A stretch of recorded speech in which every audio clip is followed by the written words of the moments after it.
महाराज टकमक टो से punishment देते थे, वैसे ही अगर शिवाजी महाराज का अभी कोई अपमान करता है तो किया है ना आपके सामने, तो लगता है कार्रवाई आपके सामने तो अपमान किया है। क्या सुनने में नहीं आया? क्या प्रॉब्लम है? क्या कुछ मशीन देना चाहिए क्या सरकार को? सरकार को शिवाजी महाराज के अपमान की बात सुनने नहीं आते, दिखते नहीं क्या? हाँ, आप बोलते हैं ना वहां से ढकल देंगे, महाराज के जमाने में जो होता था, तो किया क्यों नहीं आप? एक एफआईआर तो लॉन्च करो भाई, आपके सामने अपमान किया है।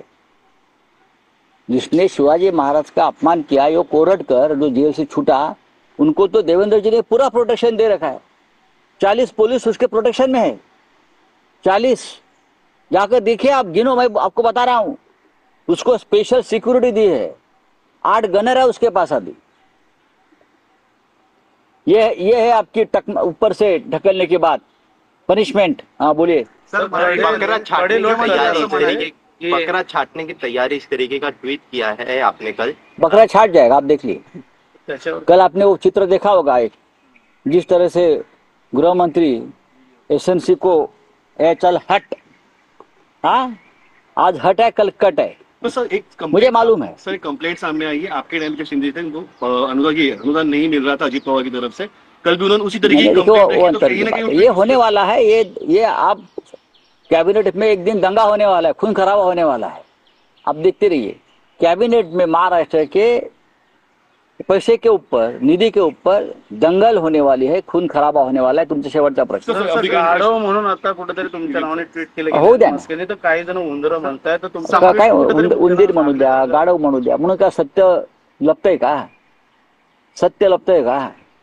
अमित शहानी का शिवाजी महाराजांचा अपमान केला की नाही ते मला गाढव बोलल्यामुळे हा अपमान लपणार आहे का शिवाजी महाराजांचा?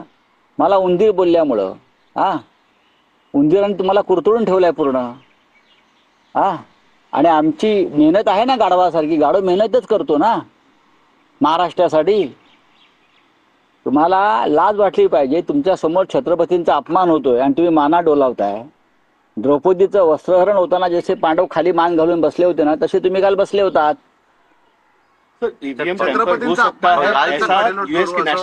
हो सकता नहीं, महाराष्ट्र में हो गया है। तुलसी गबार्ड ने जो कहा है वो सही है। महाराष्ट्र में जो चुनाव के नतीजे आए हैं, तो तुलसी ने जो कहा है उसी हिसाब से हुआ है। हाईजैक भी हुआ है और रिजल्ट बदला भी दिया है। ये वॉशिंगटन से आया हुआ जो मैसेज है वो इसीलिए आया है कि महाराष्ट्र की जनता के लिए मैसेज है। सर, इलेक्शन कमीशन इसमें कोई ऑफिशियल बातचीत तो नहीं कर रहा? इलेक्शन कमीशन जो है वो भारतीय जनता पार्टी की एक्सटेंडेड ब्रांच है, इलेक्शन कमीशन नहीं है। या जो कुरैशी साहब थे चीफ इलेक्शन कमिश्नर, उनके जमाने का इलेक्शन कमीशन नहीं है, समझा? ये जो है सेशन वाला तो छोड़ दीजिए, ये तो भारतीय जनता पार्टी की एक्सटेंडेड ब्रांच है। सर, मराठीत कडेलोट करण्याची भाषा जी मुख्यमंत्री फडणवीस यांनी केली, कोणाचा कडेलोट करणार? छत्रपती शिवाजी महाराज जेव्हा अपमान होईल तेव्हा त्यांच्या समोरच काल अपमान झाला ना। छत्रपतींचा उल्लेख शिवाजी असा एकेरी करण्यात आला, जो आम्ही कधीच करत नाही।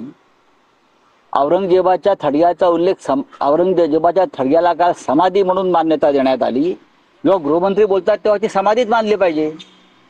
देशाचे गृहमंत्री जेव्हा बोलतात की थडगा समाधी आहे, तेव्हा ती समाधीच म्हणून आता यापुढे मान्यता होईल।